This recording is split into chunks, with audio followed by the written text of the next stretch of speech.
जिसमें राजा हरिश्चंद्र जो हिंदुओं के राजा जाति से राजपूत थे वो हुए और उनकी परीक्षा एक विश्वामित्र नाम के ब्राह्मण ने ले ली। सारा राजपाट छीन लिया और जब दक्षिणा देने का टाइम आया तो राजा हरिश्चंद्र के पास पैसे नहीं थे। राजा हरिश्चंद्र जी बिकने के लिए चल दिए। देखिए उन्होंने एक राजा कौड़ियों के भाव में बिकने के लिए तैयार मगर कोई खरीदने वाला नहीं। पत्नी दूसरों के यहाँ काम करती रही, बेटे को सांप ने काटा, कफन नसीब नहीं हुआ।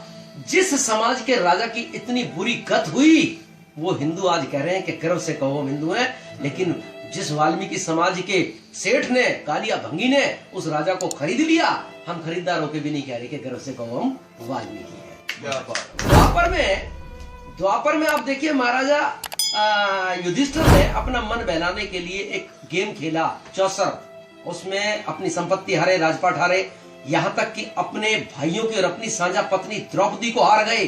अरे वाल्मीकियों का इतिहास उठा के देखो, वो कभी अपनी पत्नियों का अपमान नहीं होने दिया और अपनी पत्नियों की सुरक्षा करी। हमने अपनी पत्नियों की सुरक्षा नहीं करी, बल्कि हिंदुओं के राजा राम की पत्नी हमारे गुरु के आश्रम में उसको शरण मिली, सम्मान मिला, बच्चे पैदा हुए, एजुकेशन मिली, पालन पोषण हुआ। लेकिन आज हिंदू कह रहे हैं गर्व से कहो हम वाल्मीकि हिंदू हैं, लेकिन वाल्मीकि समाज नहीं कह रहा, जबकि हमने उन पे एहसान किया है। क्योंकि ये बातें हमें हमारे इतिहास की पता ही नहीं है। हमारे संतों की जो ड्यूटी थी वो उन्होंने हमें बताई नहीं, बात उन्होंने पूरी नहीं करी। उसके बाद आप सिखों का इतिहास उठाइए, उनके 9वें गुरु तेग बहादुर का सर इसी दिल्ली में लाल किले के सामने औरंगजेब ने काट दिया और सड़ने के लिए, अपमानित करने के लिए फेंक दिया।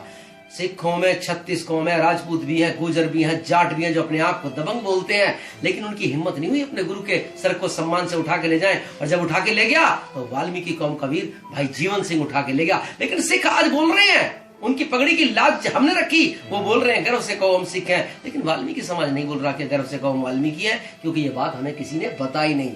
1857 की क्रांति का आप आंदोलन उठा के देखिए, इस देश में मंगल पांडे पर फिल्में बन रही है। कहते हैं 1857 की क्रांति का सूत्रधार वही है, वही हीरो है, मगर सच्चाई है वो इस देश का गद्दार था। उसने अंग्रेजों की वर्दी पहनी, उनकी बंदूक ली और जब आदेश करते थे तो हमारे ही भाइयों पे वो गोली चलाता था। लेकिन उसने विद्रोह कब किया? उसने विद्रोह तब किया जब उसको पता चला कि मैं जिस कारतूस को मुंह से खोलता हूं उसमें गाय और सुअर की चर्बी लगी हुई है। इसका मतलब ये हुआ उसने आंदोलन देश के लिए नहीं बल्कि अपनी जाति बचाने के लिए किया, जो सुअर और गाय की चर्बी से भंग हो गई थी। उसने अपने धर्म को बचाने के लिए, उसने अपने ब्राह्मणत्व को बचाने के लिए विद्रोह किया, देश को बचाने के लिए नहीं किया था। तब तो वर्दी और बंदूक थाम ली थी।